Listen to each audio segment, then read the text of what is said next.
Welcome to Chatting the Pictures. My name is Cara Finnegan. I'm a writer, teacher, and historian of photography. And I'm Michael Shaw. I'm a writer, a psychologist, and the publisher of Reading the Pictures. Let's move on to our first segment, the news. Here we're interested in how news photos tell a story.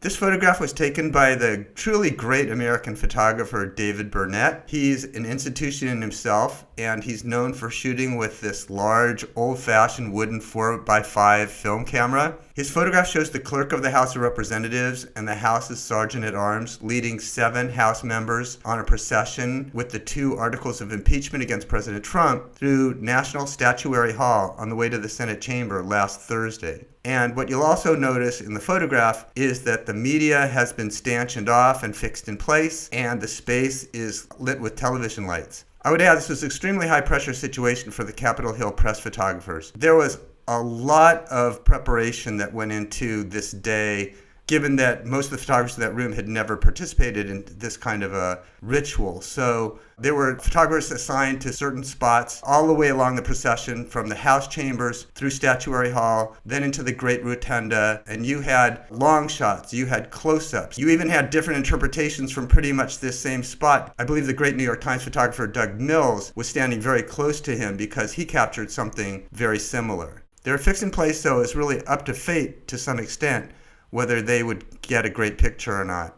Burnett's photo is really phenomenal, I think, for a number of reasons. First of all, the location. You highlight, and you can see very clearly in the picture, that the photographers are very much separated off. This is clearly meant to be a very dramatic, symbolic performance. And Burnett, his genius is to show all of it to us. We get glimpses of everything. We get the performance of the roped off group of people. We get the environment shown very broadly in his exposure of the scene, this combination of the contemporary media culture of the cameras and the effects of the TV lights, the very stationary but highly symbolic and important statues populating this very dramatic space. What I think is really fascinating is I would challenge the viewers to actually find the articles of impeachment in this photograph. They are there, they are very small, and if you follow Junipero Serra's cross, you will get to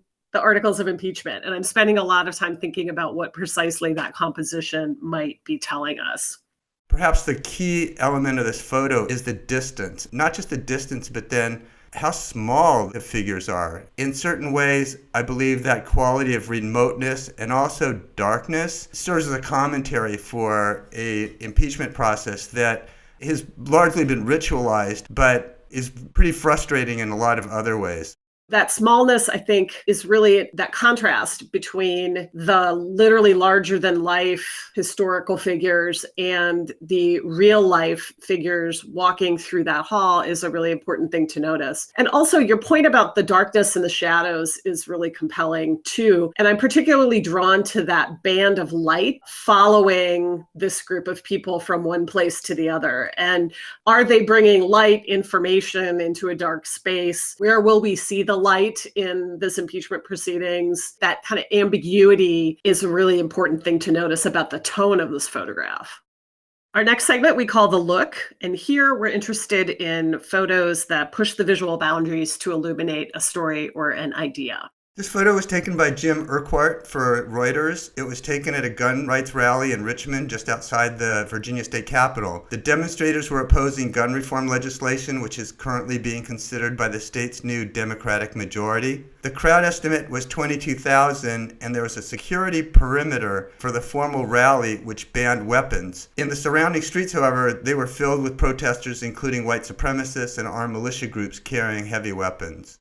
I'm really struck by the way this photo initially invites you to look at the guy in the foreground with the cigarette, whose weapon is half covered by the American flag. But really, I think the subject of the photo is the blurry guy in the background with the Trump hat. The lines of the photo drag your eyes right back there to him. And in the same way that Trump was kind of cheering from the sidelines this event, in the same way that questions about white supremacists, the nature of this specific protest and the ghosts of Charlottesville, in the same way that all of those things, in a lot of ways, come back ideologically, if not literally, to Trump, this photo really drags us back into that set of questions too. And I find that really interesting.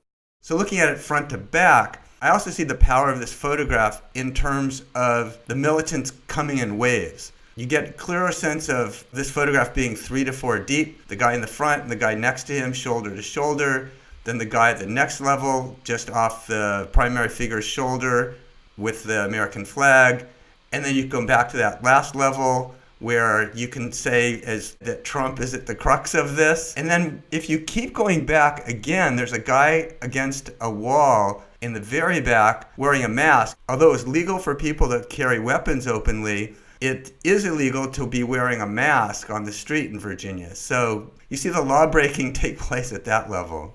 That's really interesting. And also that sense of coming out and wanting to be seen and visible, but yet also wanting to be defiant in that, right? To be seen as visible on your own terms. And I think it's important you pointed out that Virginia enacted an emergency order which said that weapons could not be on the Capitol Square. And so the folks who were photographed with weapons, for the most part, are people who chose not to be within the march itself on Capitol Square, but at the fringes of that, where they could have their weapons. And I think that's really interesting because, again, this is a kind of public performance, and it's really designed for people to be seen, not necessarily heard. In other words, they want their avowed belief in gun rights to be visible. And I think that's really interesting.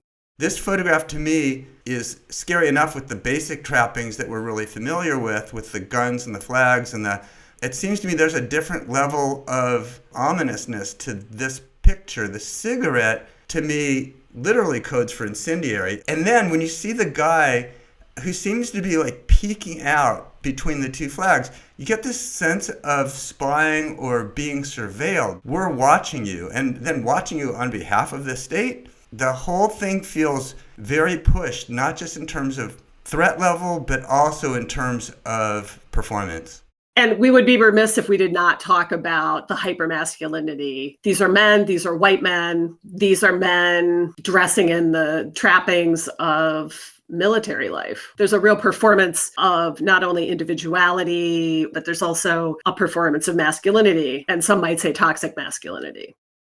Our next segment we call the pick. And here we are interested in what is it about certain photos that gains them public traction.